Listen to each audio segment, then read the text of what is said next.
এই বেনামাজি জিন্দিগি কষ্ট পাইবেন, এই বেহায়ার জিন্দিগি কষ্ট পাইবা বাপ।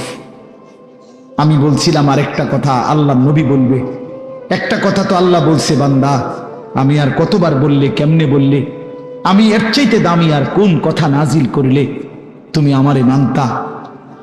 আর নবীজি বলবে হাসরের ময়দানে, নবী বলবে উম্মত তুমি জানো, হাদিসের তাফসীরের মধ্যে আছে প্রত্যেক ব্যক্তি, আল্লাহ বলছে নবীকে, আমাদের নবী সাল্লাল্লাহু আলাইহি সাল্লামকে, বন্ধু আপনারে সামনে রাইখা আপনার উম্মতের আমল নামা আমি আপনারে সামনে রাইখা খুলমু।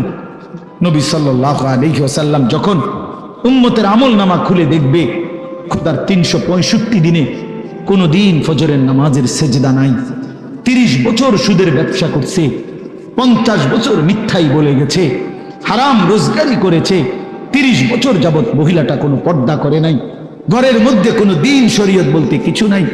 আল্লাহ নবী সাল্লাল্লাহু আলাইহি সাল্লাম তখন বলবে উম্মত তুমি জানো আমি 23টা বছর অনবরত তোমার জন্য কেঁদেছিলাম।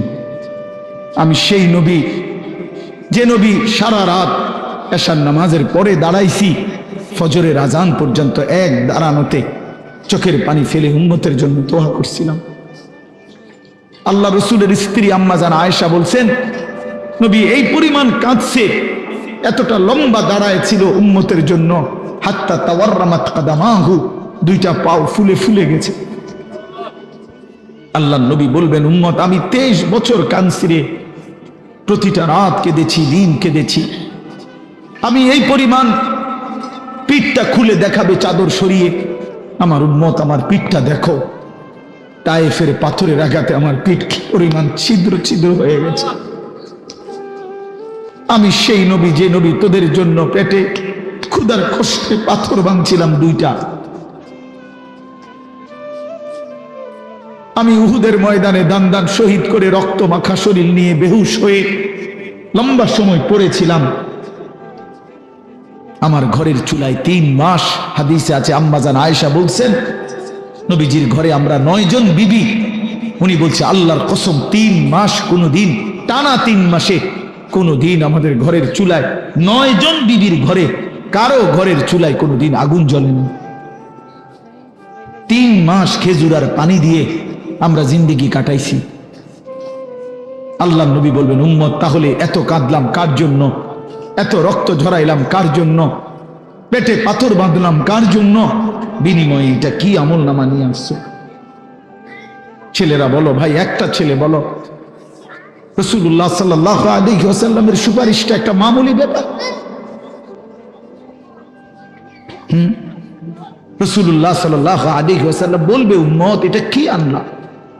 আমি এই আমল নামা নিয়া আমার মতো এত বড় শ্রেষ্ঠ রাসূলের উম্মত তুমি, আমি মালিকের সামনে দেখামু কেমনে, এটা দেখামু কেমনে? আরে চেয়ারম্যান ভাই আপনি কেমনে দেখাইবেন? আপনার অনুসারী যদি, আপনার অঞ্চলের একজন মানুষের যদি পুরাটা পৃষ্ঠার মধ্যে 110টা মামলা থাকে, আপনি তার জন্য কেমনে নেবেন? আপনি একজন উপরস্থ পদস্থ কর্মকর্তার কাছে আপনি কিভাবে সুপারিশ করবেন? বেটা তোর তো কিছুই নাই বেটা, শুধুই অপরাধ আর অপরাধ ছাড়া। তো এই বেচারা লজ্জিত হবে কি না বলেন না কেন? তো নবী সাল্লাল্লাহু আলাইহি সাল্লাম বলবেন উম্মত তুই আমার মতো শ্রেষ্ঠতম রাসূলের মাথাটা তো ছোট করে ফেললি, তুই তো আমার উম্মত, তুই এটা কি আনলা? আমি কেমনে দেখাবো এটা আমার মালিকের সামনে যে রব্বুল আলামিন এটা আমার উম্মতের আমল নামা? ওফো, চলেন ভাই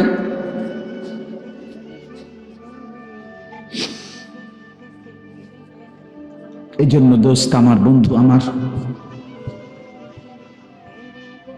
আমি দিবানিশি এই চিৎকার চেঁচামেচি করি,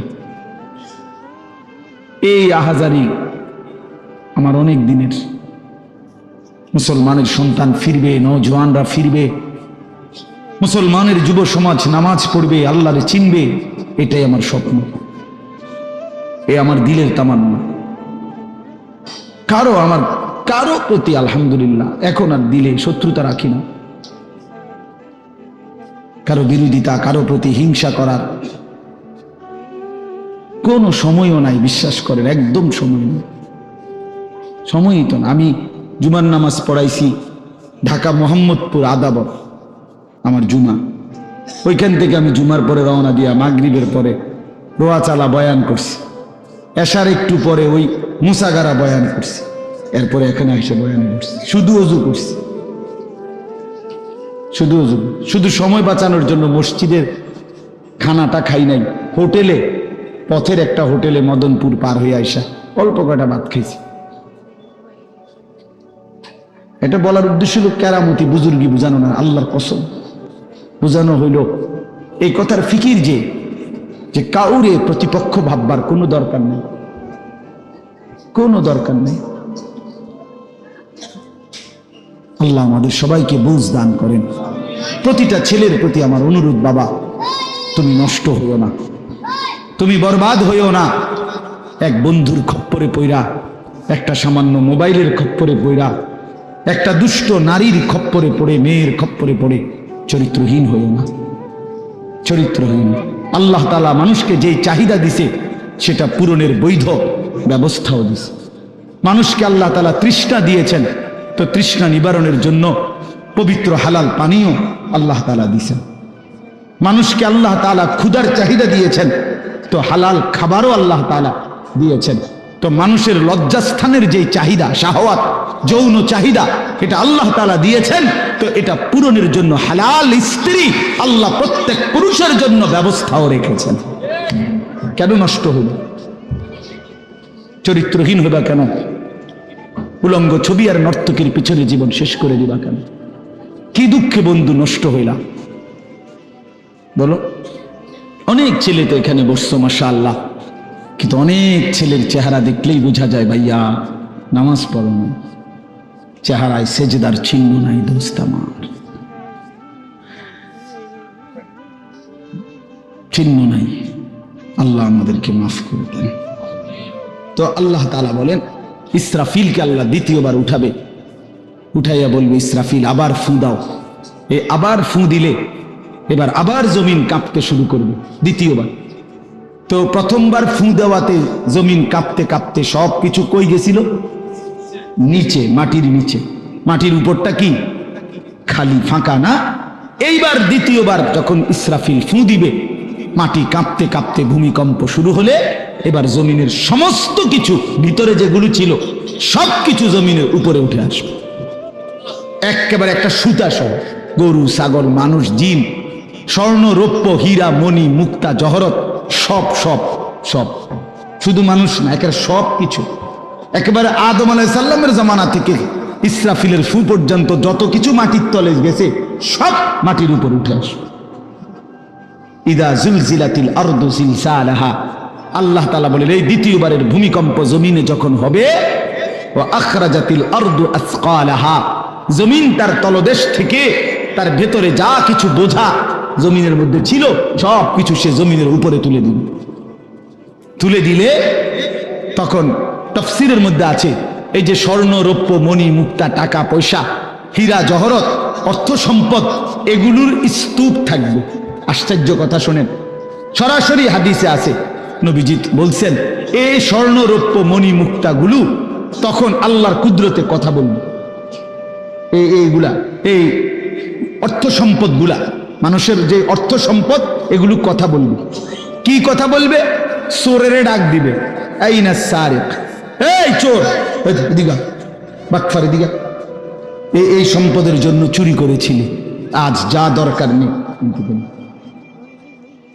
আইয়ুহাল কাতি', এই ডাকাত, এদিকে, এখান থেকে নেই, এই সম্পদের জন্য ডাকাতি করছিল, নেই, এখন নেই। সরাসরি হাদিস আছে, রাসূলুল্লাহ সাল্লাল্লাহু আলাইহি ওয়াসাল্লাম বলেছেন এই অর্থ সম্পদ ডাক দিয়া বলবে, হে আত্মীয়তার সম্পর্ক ছিন্নকারী বেঈমান, এদিকে, এই সম্পত্তির জন্য আপন ভাইকে বঞ্চিত করছিলি, আপন চাচাকে বঞ্চিত করছিলি, আপন ভাতিজারে বঞ্চিত করছিলি, এর জন্যই আত্মীয়তার সম্পর্ক ছিন্ন করেছিলি, এখন নে, যা লাগবে নে, হারামখোর এখন নে, সুদখোর কত টাকা দরকার তোর এখন নে। আল্লাহর কসম, মানুষ পাগল হয়ে যাবে, অবাক হয়ে যাবে। আর এটা কি?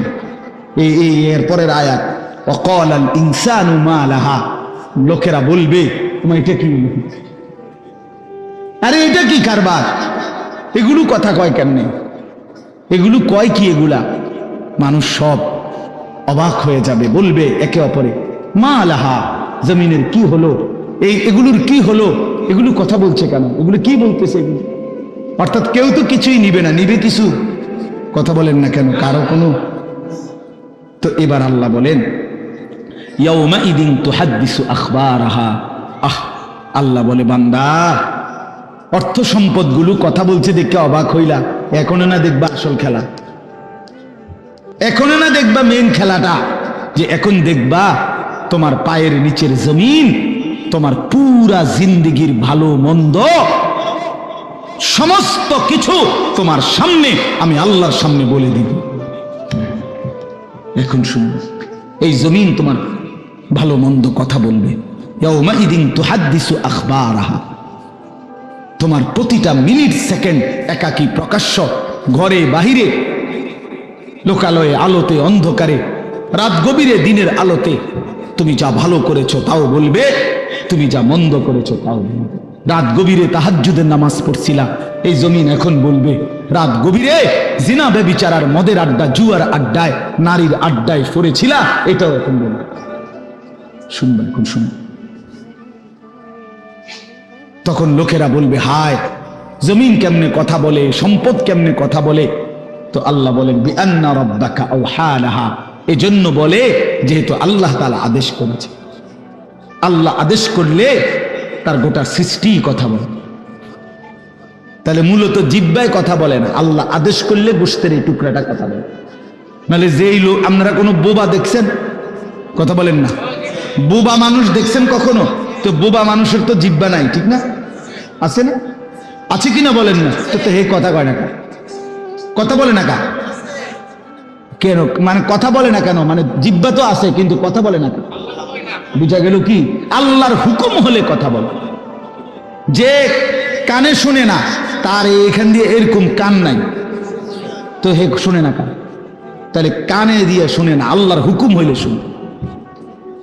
যে অন্ধ, সে তার কি এরকম চোখ নাই, তো হে দেখে না কান। মূলত আল্লাহর হুকুম হলেই চোখে দেখে, নাইলে দেখে। তো ঠিক আল্লাহর হুকুম হইলে গোশতের এই টুকরাটা যদি কথা বলতে পারে, আল্লাহর হুকুম হইলে গোটা সৃষ্টিও কথা বলতে পারে, গোটা সৃষ্টিও কথা বলতে পারে। এবার আসেন, এই শেষ, ইয়াউমাইদিন ইয়াসদুরুন নাসু আশতাতাল লিয়ারাউ আমালাহুম। ফেরেশতারা সমস্ত মানুষকে দলে দলে দলে দলে গ্রুপ গ্রুপ করে ভাগ করে দিবে, আর এই ভাগে ভাগে লোকেরা নিজেদের পুরা জিন্দেগির আমল নামা দেখার জন্য, নেওয়ার জন্য নির্দিষ্ট জায়গায় যাবে। ফেরেশতারা বলবে, যান, সামনে যান। সামনে গেলেই আপনার আমল নামা আপনি আপনার হাতে পাবেন, আপনি পড়বেন, আপনি দেখবেন, যান, ওইখানে ফাইল দিতেছে, যান, সবাই যান। এই দলে দলে মানুষ যাবে। এইবার আমল নামা যখন হাতে দিবে, আল্লাহ তাআলা বলেন ফামান ইয়ামাল মিসকালা যাররাতিন খায়রান ইয়ারা, এক বিন্দু ভালো যে করেছে সে তাও দেখতে পাবে। ওমান ইয়ামাল মিসকালা যাররাতিন শাররান ইয়ারা, এক বিন্দু মন্দ যে করেছে সে তাও দেখতে পাবে। প্রতি সেকেন্ড, প্রতি ঘন্টা, প্রতি মিনিট, প্রতি মুহূর্ত, প্রতি লামহা, প্রতি জাররা সে দেখবে। জাররা এই শব্দটা হলো কোরআনের, এই শব্দটা একটি এতটুকু পরিমাপ তাফসীরের মধ্যে লিখছে, লা জিনাতা লাহা, যেটার কোনো ওজন হয় না, মাপলে কোনো ওজন আসে না, এত সামান্য। মানে এটা 100 গ্রামও না, 1 গ্রামও না, 1 গ্রামও না, 1 গ্রামের অর্ধেকও না, অর্ধেকের অর্ধেকও না। এটা অণুও না, পরমাণুও না, এটা ইলেকট্রনও না, নিউট্রনও না, প্রোটনও না, কিচ্ছু। বিজ্ঞান তো এগুলো ভাগ করছে না, ভাগ করে করে আপনার অণু থেকে পরমাণু, পরমাণু থেকে এখন আরো ভাগ করছে। এই ইলেকট্রন, প্রোটন, নিউট্রন, এগুলো ভাগ করতে করতে সূক্ষ্ম থেকে সূক্ষ্ম, সূক্ষ্ম থেকে সূক্ষ্ম বিজ্ঞান বাহির করতেছে। কিন্তু জাররা বলে যেটার কোনো ওজনই নাই, কিচ্ছু নাই, এটা এত সামান্য, মানে তুমি যেটারে কিছুই মনে করো নাই, আল্লাহ বলেন ওইটাই তুমি দেখবে, ওইটাই দেখবা। এই জন্য বাপ আমার শেষ রাত গভীরে এই কথাই, আমরা আমাদের একাকী কিংবা প্রকাশ্য, আমরা আমাদের রাত কিংবা দিন, ঘর কিংবা বাহির আড়াল করবার সুযোগ নেই। সুযোগ আছে ভাইয়া? ছেলেরা কাজেই রাতের 3টায় দুনিয়া ঘুমায়, আল্লাহ ঘুমায় না। অশ্লীল ছবি দেখো না। রাতের 3টায় মা ঘুমায়, বাবা ঘুমায়, মালিক ঘুমায় না। রাতের 3টায় মহল্লাবাসী ঘুমায়, কিন্তু আল্লাহ ঘুমায় না। আলাম ইয়ালাম বিআন্নাল্লাহা ইয়ারা, আল্লাহ বলে বান্দা তুমি জানো আমি কিন্তু সারাক্ষণ তোমাকে দেখি। কতক্ষণ? কতক্ষণ? আল্লাহ দেখেন কখন? এই জন্য আমরা প্রত্যেকে ইনশাআল্লাহ নিয়ত করি যে আমরা আমাদের আখিরাতকে ভাববো, ফিকির করব। আখিরাতের আশায় গুনাহ ছেড়ে দেন, আল্লাহর নাফরমানি ছেড়ে দেন, হালাল পথে জিন্দেগি চালান। একটু কষ্ট হলেও চলে যাবে, পার হয়ে যাবে। ऐसे रहे या वैसे रहे वहां देखना फिर कैसे रहे। বুজুর্গরা বলে এই দুনিয়ায় এমনি থাকো আর এমনি থাকো, কাইট মাইট হইয়া চিত্তিয়া মিত্তিয়া উঠতেলে যা। আসল দেখার বিষয় হলো ওয়াহা কেসে রাহে, সেখানে কেমন থাকবা, এটা হলো এটা শেষ হয়ে যাবে।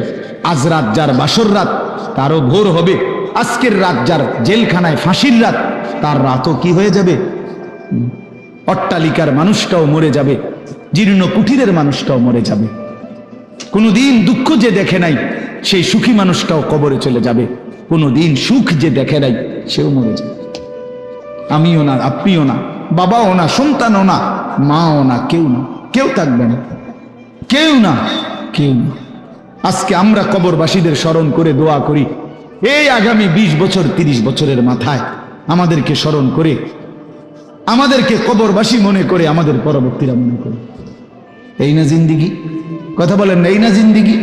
এই জন্য আমরা ইনশাআল্লাহ সবাই মিলে ফিকির করি নিজের ভালো, নিজের কল্যাণ। এতটুকু যদি কারো বিবেক না থাকে ভাইয়া, তো সে বুঝলো কি? এই জন্য নিজের ভালো দেখেন। ওয়ালা তুলকু বিআইদিকুম ইলা তাহলুকা, আল্লাহ বলছে বান্দা নিজেরে নিজে ধ্বংসের দিকে ঠেলে দিও, নিজের এত বড় ক্ষতি করো না বান্দা। এই পৃথিবী তুমি গেলেও থাকবে। এই আমরা যারা মনে করি, হ্যাঁ অনেক বয়স্ক মাঝ বয়সী লোক আছে, আমি থাকতে যদি আমার জি40 একটু ঘর দুয়ার জাগা জমি দলিল টলিল একটু লাইন ফাইন করে দিয়ে যাইতে না পারি, আমি মরলে তারা কেমনে চলবো, কেমনে খাইবো? হেবড়া কয় চা দোয়ানে বইয়া বইয়া, হেবড়া কেমনে চলবো তারা? না চাচা, আমনে মরলে আর পৃথিবীতে কামাই রোজগারি উপার্জন সব বন্ধ হয়ে যাবে। আমনেই শেষ কামলা, পৃথিবীর শেষ কামলা আমনে। আমনে মরার পরে মানুষ সব আপনার জিফুত বহন খাইব, চা দিয়া বুঝাইয়া। না ভাত তরকারি তো নাই, আমনে মরলে কি আর ভাত তরকারি আগে দিত? আমনে মরলে ইট বালু সিমেন্ট ভাত তরকারি চাল ডাল এটি পৃথিবীর থেকে ফেরেশতারা নিবে। এটি কথা হইল? কোনো কথা বলেন, এটা কোনো কথা হইল? এই পৃথিবীতে আল্লাহ তাআলা যাকে হায়াত দিছেন তার জন্য রিজিকও রাখছেন। অতএব দয়া করে এই ভুল না করি। কেন সুদের টাকায়, কিস্তির টাকায়, হারামের টাকায় সন্তানকে আপনি উপার্জনের জন্য দুনিয়া দেশে কিংবা বিদেশে কেন পাঠাইতে হবে? কে বলল আপনার? এই দায়িত্ব আপনার দিল কে? যে আমি বেটা জাহান্নামে গিয়া হইল তোরে বিদেশ পাঠান লাগবো সুদে টিয়া লইয়া, কিস্তিতে টাকা লইয়া। কেন বলেন না? এটা কোনো ইনসাফের কথা হইল? এটা পৃথিবীর কোন আইনে আছে না আল্লাহর কোন আইনে আছে? তো এটা কি? এটা হলো লোভী। লোভী আমনে এবার কলজাটা খুললা চান, এবার কলজার ভিতরে হলো লোভ। এই জন্য এবার কিস্তি লইছে, সুদ লইছে, ফুতেরে টাকার মেশিন বানাইয়া পাঠাইছে বিদেশে, যে তুই শুধু টাকা পাঠাইবি, তোর চাচা জমি বেচবো, তোর জেডায়ও জমি বেচবো, উত্তর দিকের ইন্ডিয়া 10 শতক বেচবো, শুনছি টাকা রেডি রাখতে হবে। নাই তো কি? নাই তো কে বললো আপনারে হারামের মাধ্যমে আল্লাহর নাফরমানি করে স্ত্রী সন্তানের সংসার সাজাইতে? এই সংসার সাজে না, এই সংসার বরবাদ হয়। আল্লাহ তাআলা আমাদেরকে বুঝ দান করেন। চলেন হালালের উপরে চলি, আল্লাহকে রাজি খুশি করে চলি, 5 ওয়াক্ত নামাজের মাধ্যমে জিন্দেগি কাটাই। বলেন আলহামদুলিল্লাহ। আজকের এই মাহফিল আল্লাহ কবুল করেন, মাদ্রাসা আল্লাহ কবুল করেন। এতদিনের প্রাচীন মাদ্রাসা, এই মাদ্রাসার সাথে আমরাও প্রতি বছর সম্পৃক্ত থাকি, আসি, ভালোবাসি, মহব্বত করি। আল্লাহ তাআলা আপনাদের সবার ভালোবাসায় মামুত পর্যন্তের জন্য কায়েম করে দেন। যেই মেহমানরা এসেছেন আল্লাহ তাআলা আপনাদেরকে আফিয়ত দান করেন। আপনারাও মাদ্রাসাকে ভালোবাসবেন। সমস্ত বাবা ভাই সব সময় মাদ্রাসায় দান করেন, মাদ্রাসায় দান করেন। আমার শায়েখ আরিফ বিল্লাহ আল্লামা মুফতি মুশতাকুন নবী কাসেমি হুজুর বলে, কোন মুসলমান যদি মাদ্রাসার সাথে 3 ভাবে সম্পর্ক রাখে, 1 নাম্বার মাদ্রাসার জন্য দোয়া করে, 2 নাম্বার মাদ্রাসায় সন্তানকে পড়তে দেয়, 3 নাম্বার মাদ্রাসায় দান সদকা করে, হুজুর বলে আমি আশা করি আল্লাহ তাআলা ওই ব্যক্তিকে হাসরের ময়দানে মাদ্রাসার তোলাবা ওলামাদের সাথেই ইনশাআল্লাহ হাসরের ময়দানে দাঁড় করাবেন। এজন্য মাদ্রাসাকে ভালোবাসবেন, দোয়া করবেন, সন্তান পড়তে দিবেন, দান সদকা করবেন। বলেন ইনশাআল্লাহ, বলেন ইনশাআল্লাহ। আল্লাহ তাআলা আপনাদেরকে তৌফিক দেন, কবুল করেন, আমিন। সুবহানাল্লাহি ওয়া বিহামদিহি। আলহামদুলিল্লাহ। আমাদের সকলের প্রাণপ্রিয় প্রতিষ্ঠান শাহাদাত বসন্তপূর্ণ ভাষণের কারণে সাথে শেষ হবে। আমরা সকলেই সমস্ত আমরা মাদ্রাসার মাহফিলের কাজে এই গ্রামের প্রত্যেকটা ঘরে ঘরে গিয়েছি এবং দূর দূরান্তে অনেক এলাকাতে আমরা কালেকশনে গিয়েছি। আলহামদুলিল্লাহ সকলে আমাদের কার্যকরভাবে সহযোগিতা করেছেন, বিদেশ থেকেও আমাদেরকে অনেক সহযোগিতা করেছেন। আজকে আমাদের প্রধান অতিথি জনাব আব্দুল মুমিন সাহেব, বিশেষ অতিথি জনাব আবুল আলম সাহেব, জনাব বাহার খান সাহেব চেয়ারম্যান বাংলা পশ্চিম ইউনিয়ন, জনাব আব্দুল রাজ্জাক সাহেব, তারা সকলে আমাদের মাদ্রাসায় সবসময় সহায়তা করে তারা দোয়া চেয়েছে। বিশেষত আপনারা সকলে দোয়া করবেন। সৌদি আরব থেকে আমাদের মাহফিলের বিশেষ অতিথি জনাব আলহাজ সাইফুল ইসলাম সরকার সাহেব এবং মরহুম পিতা জনাব আলহাজ আব্দুল ওয়াদুদ সরকার সাহেবের জন্য দোয়া চেয়েছে, আমরা দোয়া করব।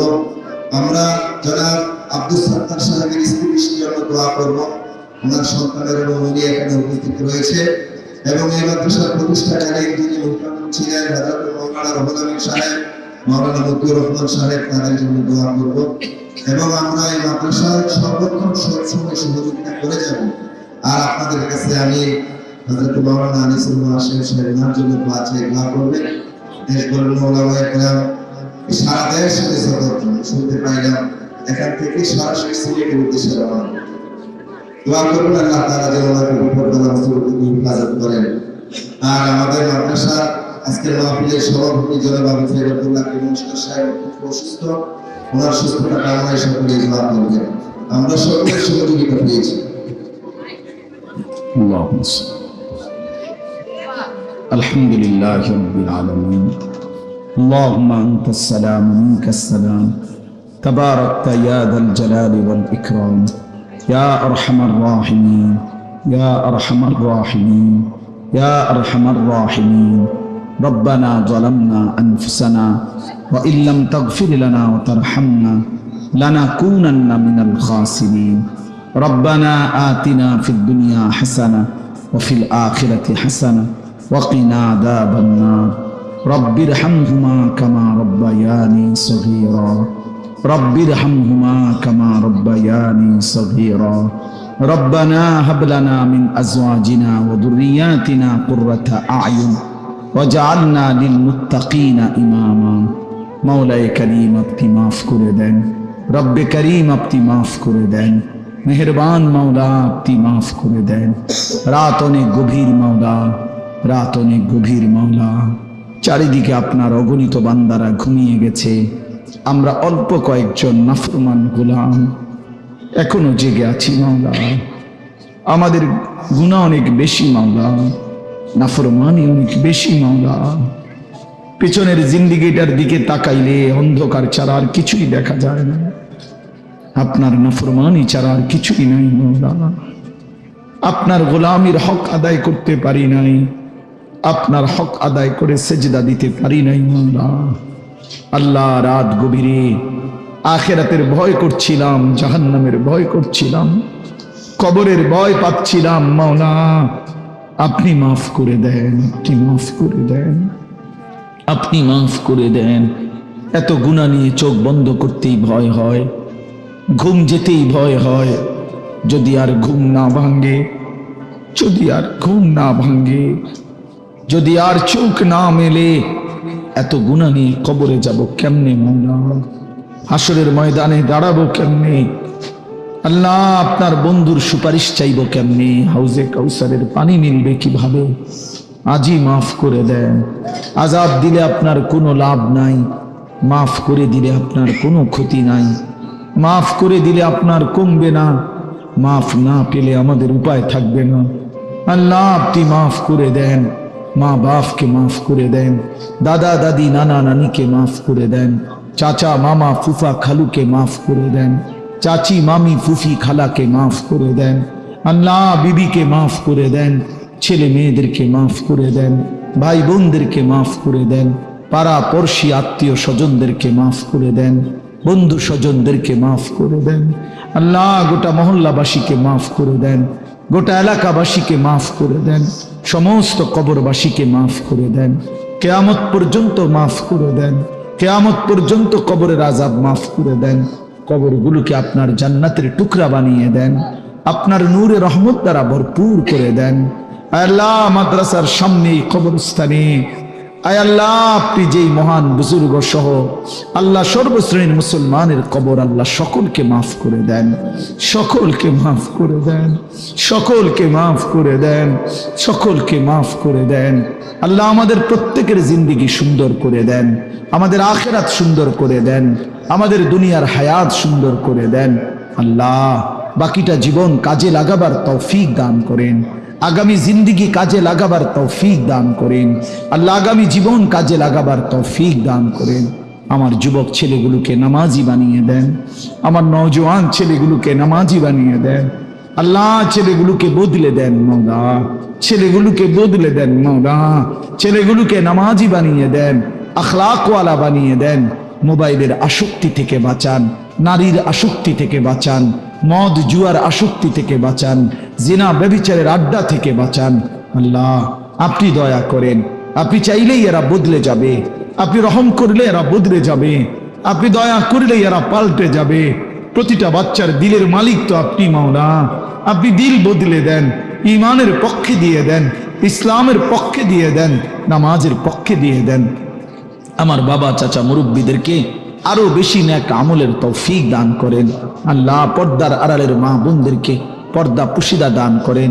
আল্লাহ যে মেহমান বৃন্দ অতিথি বৃন্দ এসেছেন আল্লাহ প্রত্যেককে হায়াত দারাজ করেন, মাদ্রাসার সাথে সম্পৃক্ত করে দেন, মাদ্রাসাখানা কবুল করে নেন, মাদ্রাসাখানা কবুল করে নেন, মাদ্রাসাখানা কবুল করে নেন।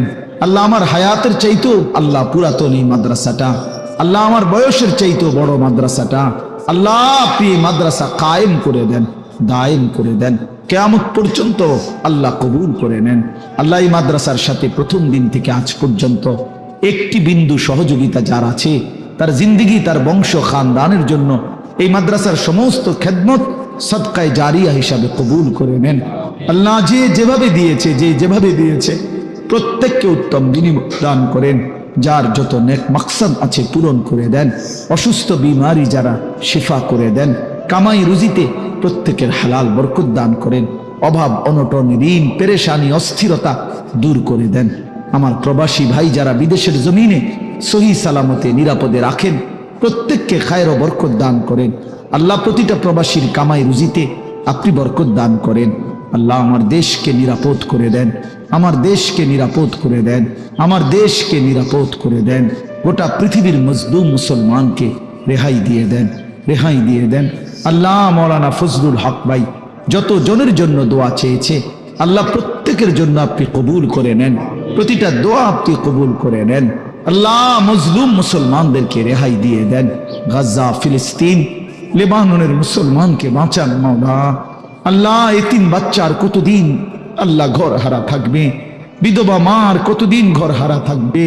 আল্লাহ মুসলমানের রক্তে জমিন ভিজে গেছে মাওলা, রক্তে লাল হয়ে গেছে।